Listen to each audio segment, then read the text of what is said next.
Hay un antiguo proverbio árabe al que le he estado dando vueltas últimamente. ¿Ah, sí? Sí, dice, todo sol tiene que ponerse. Mm, Y, a ver, a primera vista suena un poco lúgubre, ¿verdad? Pero cuanto más lo pienso, más creo que es justo lo contrario. ¿Ah, sí? ¿En qué sentido? Pues, como un recordatorio de que el tiempo es el recurso más valioso. Y la pregunta que te lanza no es si se acabará la luz, sino qué vamos a hacer con ella mientras brille. Es una forma muy potente de empezar, porque esa es precisamente la cuestión que vamos a explorar hoy. Totalmente. Tenemos sobre la mesa una colección de fuentes, fascinante, hay de todo. Teoría de la gestión de Peter Drucker, reflexiones de Tolstoy, ideas sobre la práctica de alto rendimiento. Y incluso proverbios antiguos. Exacto.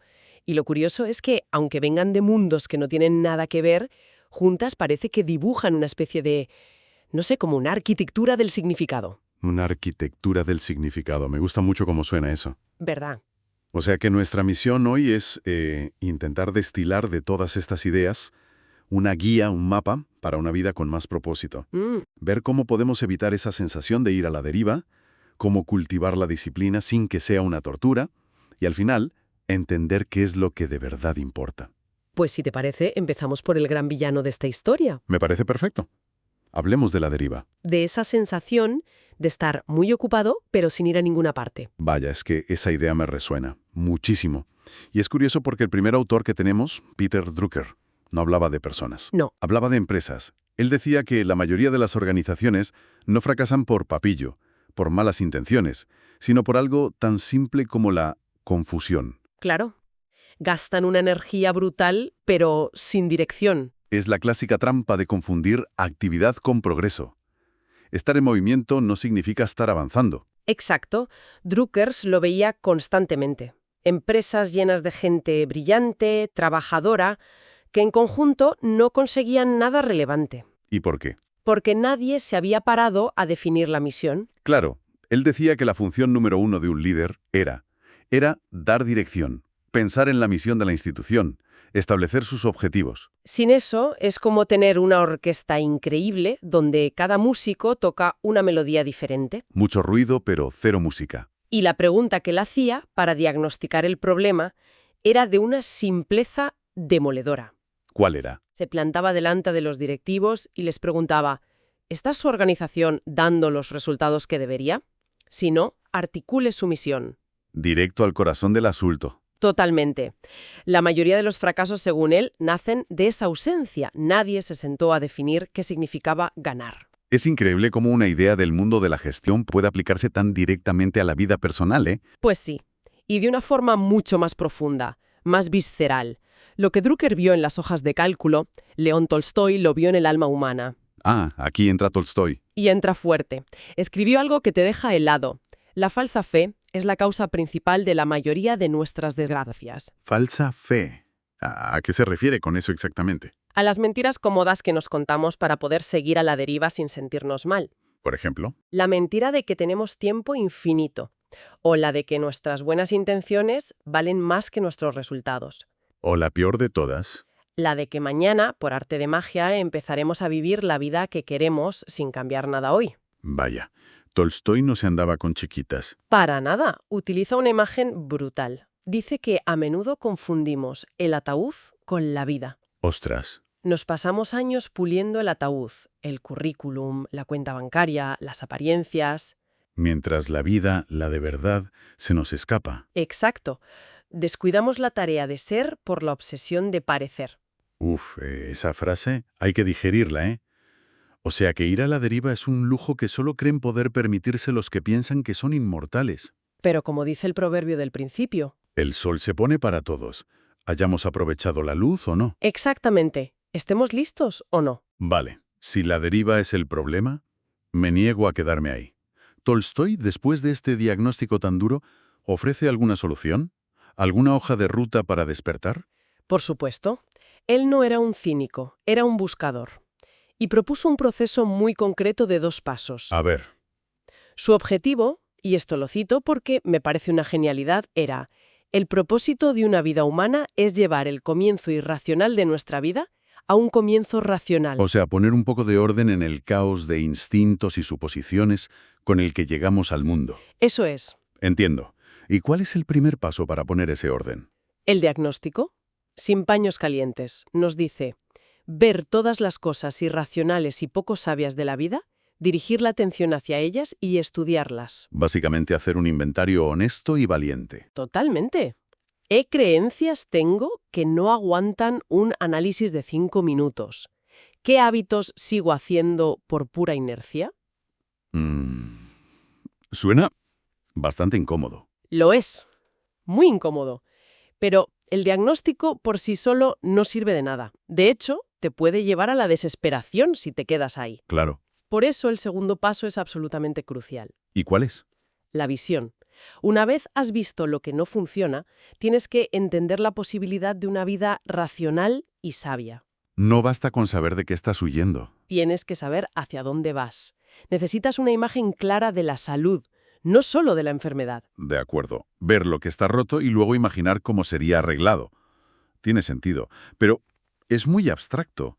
¿Cómo encontramos esas grandes mentiras en la práctica? Pues Tolstói propone una lente muy interesante. Él dice: acepta la enseñanza de Cristo tal como es, clara y simple, entonces verás que vivimos entre grandes mentiras. Y aquí quiero hacer un matiz importante. No hace falta ser cristiano para entender el poder de esta idea. Explícate un poco mejor. Lo que Tolstói quiere decir es que cuando te enfrentas a una filosofía, a una enseñanza que exige una honestidad radical y una compasión radical, de repente... Se te caen las caretas. Exacto. Todos los autoengaños con los que convivimos a diario se vuelven evidentes. Cualquier código ético elevado funciona como un espejo. Y te devuelve una imagen sin filtros de tus contradicciones. Justo. Por ejemplo, la mentira de que perseguir un mayor estatus te hará más feliz que servir a los demás. O la de posponer tu vida auténtica para un futuro imaginario. Esa, un futuro que nunca llega. Tolstói diría que esas no son pequeñas imperfecciones, son las grandes mentiras que devoran la única vida que tenemos. Entendido. O sea, que si aceptamos que el tiempo es finito, que la deriva es el enemigo, y ya hemos hecho un diagnóstico, la siguiente pregunta es obvia. ¿Con qué armas luchamos? Supongo que aquí entra la disciplina, ¿no? Justo ahí. Pero no cualquier tipo de disciplina. Y aquí las fuentes nos llevan a George Wetkin, que fue un niño prodigio del ajedrez y luego campeón mundial de Tai Chi. Un tipo que sabe un par de cosas sobre dominar una habilidad, vamos. Y su máxima, por lo que veo, es calidad sobre cantidad. Y más aún, practicar la calidad interioriza la calidad. Esto va totalmente en contra de la idea de que solo hay que echarle horas y horas sin más. Exacto. No se trata solo de trabajar duro, sino de trabajar bien, de estar presente en cada repetición. Y tiene un par de frases que son demoledoras. Venga. La primera: no practiques hasta que te salga bien. Practica hasta que no puedas equivocarte. Eso lo cambia todo. No es buscar el acierto casual. Es buscar la fiabilidad absoluta, la maestría. Y la segunda idea es la que creo que se malinterpreta más. Dice, la práctica debe ser una alegría, no una tarea. Mucha gente oye esto y piensa que es una excusa para no esforzarse, pero es justo lo contrario. ¿Cómo es eso? La alegría en la práctica no es buscar lo fácil, es cultivar una fascinación profunda por el proceso de mejora. Es el placer de sentir cómo poco a poco haces algo que antes te parecía imposible. Es el gozo del artesano. Y las fuentes ponen un ejemplo perfecto, el del padre que enseña las tablas de multiplicar. Ah, sí. Si lo hace a regañadientes, como una obligación, lo más probable es que cree un niño que odie las matemáticas. Bueno, pero si comparte la maravilla de descubrir los patrones, la belleza de los números... Puede que esté creando un futuro matemático. Y esto nos lleva de cabeza a la famosa cita de Picasso. Aprende las reglas como un profesional. Rómpelas como un artista. Necesitas las dos cosas: la disciplina férrea para dominar los fundamentos y luego el coraje y la alegría para ir más allá. Sin esa alegría, la disciplina se convierte en un trabajo forzado que, tarde o temprano, abandonas. ¿Vale? Esto dibuja un panorama interesante. Por un lado, la misión clara, ese destino fijo de Drucker y Tolstói. Por otro, esta disciplina gozosa para avanzar. Pero, ¿qué pasa si las cosas cambian? ¿Claro? Si el plan que tenías deja de funcionar. Aferrarse rígidamente a un plan puede ser tan peligroso como no tener ninguno. Has dado en el clavo. Y para resolver esa tensión, las fuentes nos traen una metáfora preciosa de un economista del siglo XIX, Henry George. La del marinero, Velas. sin hacer cambios cuando el viento cambia, nunca llegará a su puerto. Es una imagen perfecta, porque captura los dos elementos en equilibrio. Por un lado, tienes el puerto, el destino, Esa es tu misión, tu propósito no negociable. exacto.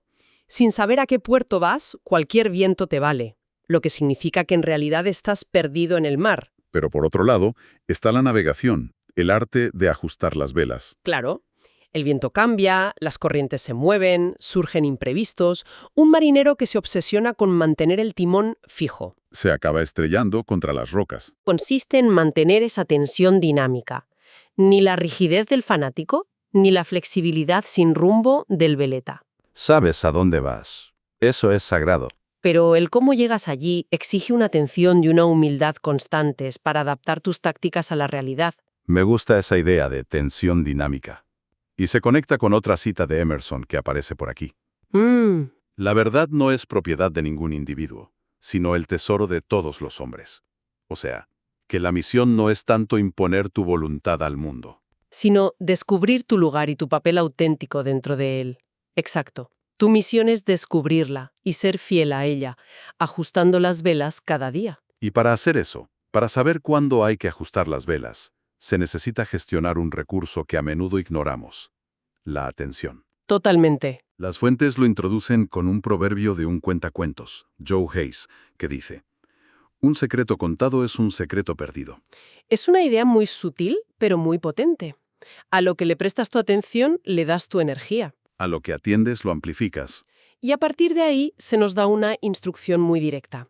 Deposita solo pensamientos positivos en tu banco de memoria, retira solo positivos. Te soy sincero, la primera vez que lo leí me sonó un poco a positive thinking de manual, un poco ingenuo. Entiendo perfectamente el escepticismo, pero el análisis que hacen las fuentes va mucho más allá.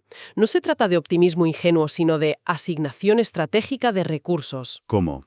Tu memoria no es un archivo pasivo, es la lente a través de la que miras el presente y proyectas el futuro. Ah, vale, entiendo. Si llenas tu banco de memoria con agravios, fracasos, resentimientos, esa será la lente con la que interpretarás cada nueva interacción. Verás ofensas donde no las hay. Y esperarás el fracaso. En cambio, si conscientemente depositas momentos de gratitud, lecciones aprendidas, entrenas a tu cerebro para buscar oportunidades. Esto encaja con otra cita que tenemos aquí, de Jean Giraudoux. Solo los mediocres están siempre en su mejor momento. Exacto. Crecer, mejorar, navegar hacia tu puerto implican necesariamente cometer errores. Implica salir de tu zona de confort. Lo que, por definición, significa ser temporalmente incompetente. La excelencia exige tropezar. Pero hay una diferencia abismal entre aprender del fracaso y revolcarse en él. La famosa mentalidad de crecimiento. Correcto. No se trata de abrazar el fracaso como si fuera algo bueno en sí mismo. Se trata de extraer la sabiduría y seguir adelante. Flexibilidad para navegar, gestión de la atención. Parece un sistema bastante completo. Y justo cuando crees que ya tienes el mapa, las fuentes dan un giro de 180 grados y te golpean con algo que lo cambia todo. Ajá. Una cita de un comediógrafo romano, Plauto: donde hay amigos, hay riqueza. Es un cambio de perspectiva brutal y necesario. Después de toda esta arquitectura de la eficacia, nos recuerda cuál es la medida final de una vida bien vivida. No son los logros del currículum. No es el legado en piedra. Es la calidad de tus relaciones. Son esas personas que conocen tus defectos y, a pesar de todo, eligen quedarse. Hay un proverbio africano en las notas que lo expresa de una forma aún más visceral si cabe. Sí. Dice: por muy bonito y bien hecho que parezca un ataúd, no hará que nadie desee la muerte. Es tremendo. Nuestros logros, por muy impresionantes que sean, son como esos ataúdes. Pueden preservar la memoria, pero no pueden sustituir una vida plena. Ningún premio, ningún ascenso, ninguna cuenta bancaria compensa la soledad. Son ataúdes de lujo, pero ataúdes, al fin y al cabo. Esto lo baja todo a un plano muy práctico, del día a día. Y por eso aparece esa otra frase: nunca desperdicies la oportunidad de decirle a alguien que le quieres. Porque el sol se está poniendo. Para ti y para esa persona. Y esa oportunidad, esa configuración única de almas en ese momento, no va a volver. Y es Lao Tzu quien finalmente lo ata todo en una progresión que me parece la síntesis perfecta. Empieza diciendo: La amabilidad en las palabras crea confianza. Ese es el primer ladrillo, la base de cualquier relación. Luego sube un peldaño. La amabilidad en el pensamiento crea profundidad. Eso ya no es solo lo que dices, es un trabajo interno. Cultivar una forma de pensar compasiva. Y culmina con la amabilidad en el dar crea amor. Esa es la acción. Lo que nos está diciendo Lao Tzu es que esta es la verdadera arquitectura del significado. Los resultados sin relaciones son un cascarón vacío. La excelencia sin generosidad es una maestría que no sirve para nada importante. Drucker puede ayudarte a llegar al puerto y Waitzkin a hacerlo con maestría, pero... Pero si al llegar no hay nadie esperándote a quien le importes, ¿para qué demonios fue el viaje? Y así cerramos el círculo. Volvemos al proverbio del principio. Todo sol tiene que ponerse. Pero ahora ya no suena amenaza, ¿verdad? No, suena más bien como el parámetro que le da sentido a todo, el marco de tiempo que nos obliga a elegir. Y después de este viaje, las preguntas que nos quedan son muy claras. ¿Vamos a ir a la deriva o vamos a articular una misión? ¿Practicaremos con la alegría del artesano o con el sufrimiento del esclavo? ¿Mantendremos las velas fijas hasta estrellarnos o aprenderemos a navegar? ¿Qué vamos a retirar hoy de nuestro banco de memoria? ¿Un agravio o una lección? ¿Gratitud o resentimiento? Y la pregunta definitiva. ¿Seguiremos puliendo el ataúd de los logros a costa de las relaciones? ¿O entenderemos que la única riqueza que nos llevaremos es la que se mide en amigos? El texto termina con una última cita que parece una posible respuesta a todo esto. Dice. Que tu cabeza y tu corazón hablen con una sola voz. Y ese es el pensamiento final con el que me gustaría que nos quedáramos. Quizás el verdadero desafío no es tener que elegir entre el propósito y la conexión. O entre la excelencia y el amor. Quizás el verdadero arte consiste en alinearlos para que se alimenten mutuamente. Que tu excelencia sea tu forma de amar al mundo. Que tu disciplina sea el vehículo de tu generosidad. Así que la reflexión final podría ser esta.